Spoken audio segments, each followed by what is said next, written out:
Hey everybody, welcome back to Minute on the Mountain. Tonight we're cooking up some deer meat, and specifically we're going to do a venison Mexican meatloaf. Now this is not off the buck I just shot. We've got to make some room in our freezer. So this is from a buck from a couple of years ago, but let me kind of turn this around and I'll show you what we're starting with.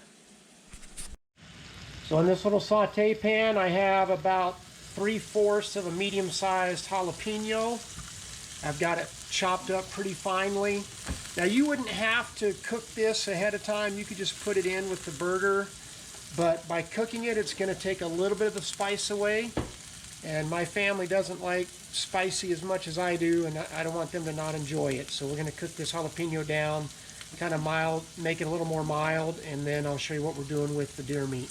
So in this bowl, we have 2 pounds of ground venison meat.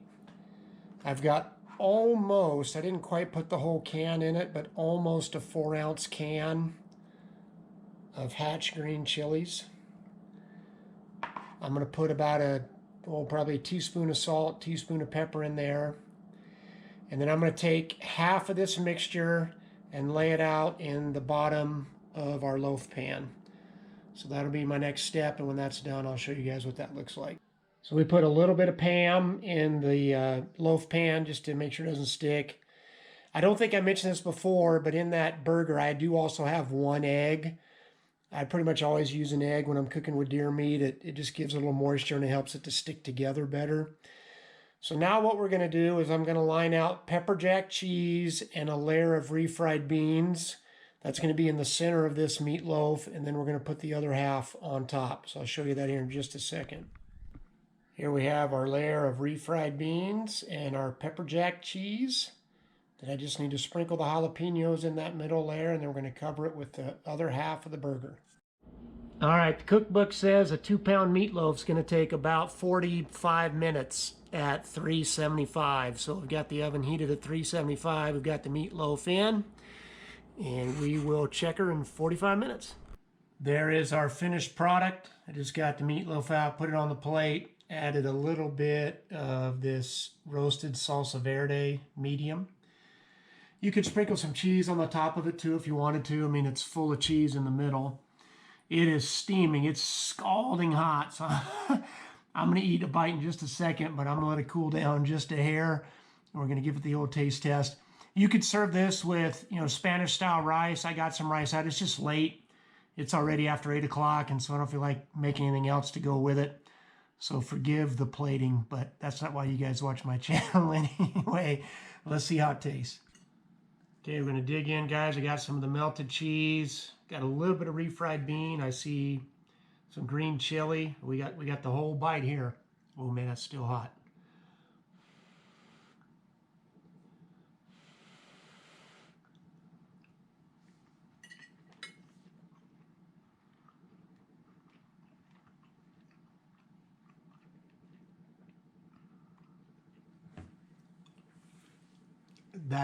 That's the best thing I've probably cooked on this channel. That is so good. I don't know if I'll give it a 10 because I'm a tough judge. It's hard for me to give it a 10, but it's a 9 to me. I'm gonna have Rhonda and Jordan and maybe Andrew. Andrew's here today, I think. Maybe we'll have Andrew test it out. But guys, it is fantastic.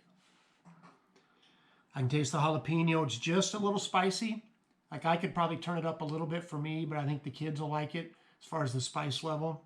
I can taste those green chilies, a little bit of flavor of the beans, that salsa verde over the top of it to add a little moisture, and the melted pepper jack cheese, man.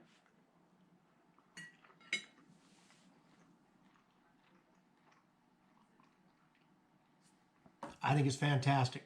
Let's see what everybody else thinks. Okay, Jordan's gonna give it a whirl. She already told me how nasty it looks. Is it hot? Spicy? It's not spicy hot. You're like, am I gonna burn my tongue off? Temperature hot? I'd blow it.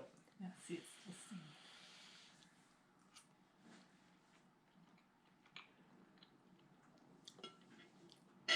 It tastes better than it looks, but it's like a 4. Oh, 4?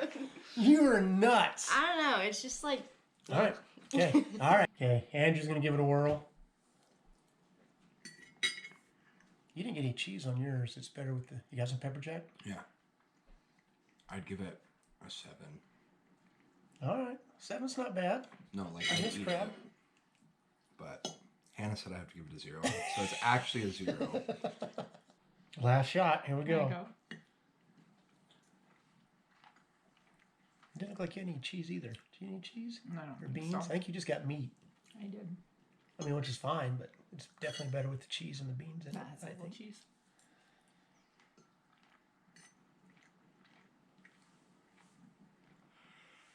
That's good.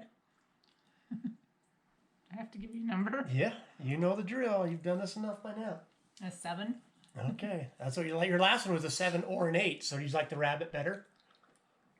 I can't remember now. Well, as you saw, the Venison Tex Mex Meatloaf got mixed reviews. I actually thought it was great. It might be my favorite recipe I've made for the channel so far. Maybe not my favorite, but it was up there. I really enjoyed it. I thought it was great. Rhonda, I think, gave it a 7, which is slightly lower than the rabbit video. Jordan gave it a 4, which was lower. But anyway, it was fun to make it. I put the ingredients list here at the beginning of the video, so if you guys want to try it out, let me know what you think. I want to wrap this up with a couple channel shout outs, and since it's a cooking video, I'm going to talk about a couple channels. Expeditionary Jonny. Now, he doesn't really have a cooking channel. He does a lot of bushcraft, a lot of outdoor videos. Love his channel. But he cooks from time to time. I'd say a fair amount. He does a lot of lunches out on the trail, and a lot of them look fantastic. So if you're not subscribed to Expeditionary Jonny, check out his channel when you have some time. I'll put a link in the description. And then the other one is Flour, Eggs, and Yeast. Cam and Teresa down in Florida. Great channel. They do a great job producing their videos. A lot of interesting recipes. They do a lot of kind of reviews at restaurants as well, and always enjoy their videos. They've been a great supporter of my channel, so check those guys out when you have some time. The other thing I wanted to remind you about is that you can comment on this video to get another entry into the 950 subscriber giveaway. If you want to see what we're giving away and you haven't seen that yet, you can go to my Polar Plunge Buck video, and it'll show you the giveaway prizes. That was the last video that I put out. So any comments on the last video, any comments on this video, both get you an entry. And if you share either of those videos or both, if you share both of them, it'll get you 2 bonus entries. If you share one, obviously it'll get you 1 bonus entry. I think I had 8 or 9 people share the last video, so thank you to everyone who took the time to do that. The other thing that came up this last week, I got a comment on my last video asking me how they could buy hats. I'm not doing this to sell merchandise, but I do have hats. Obviously, I wear a hat all the time, but just to kind of give you a reminder, so this is the Minute on the Mountain ball cap.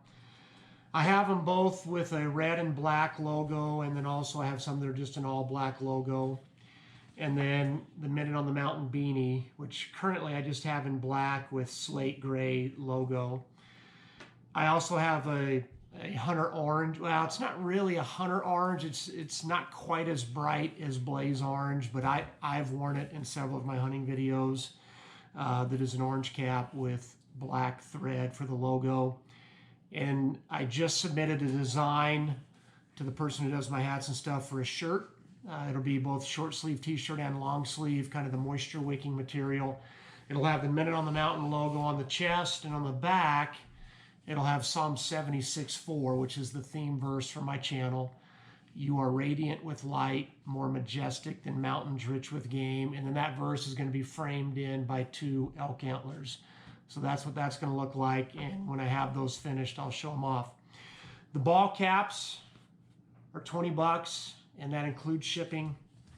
The beanies are $17, and that includes shipping. I just sold a couple of these for $15, and when I got my invoice from the person who makes it for me, I realized I'm actually losing money on that. So if I sell these at $17, that should be enough to cover the shipping. I'm not really trying to make money on the hats. I want to cover my costs. If I make a little money, I will put it back in the channel, but I can promise you for what I pay for them and for the shipping, I really won't make any money at $20 on the hats. So anyway, if you're ever interested, just shoot me a comment on a video, or you can always email me, minuteonthemountain@gmail.com, if you're interested in getting a hat or a beanie. And then again, when the shirts are out, I'll let you know. All right, last thing for this video is the Minute on the Mountain. And we're up to the book of Ruth. And there's a lot of really cool verses, a lot of really cool things that happen in the book of Ruth. It's a short book, but a lot of great lessons in it. But I want to talk about the last chapter, Ruth chapter 4. And it's the very end of the book, and it's where it gives some information to us that Boaz and Ruth have a son, and that son's name is Obed.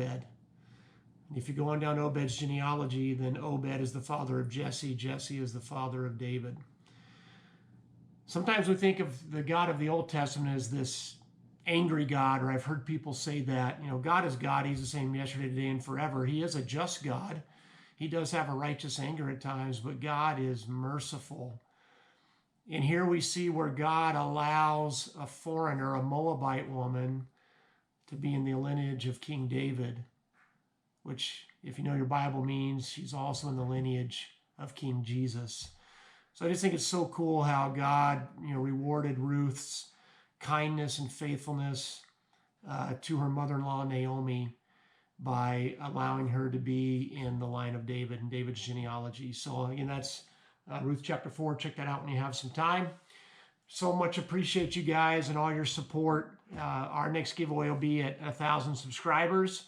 But next video, we'll actually draw the winners for the 950 giveaway.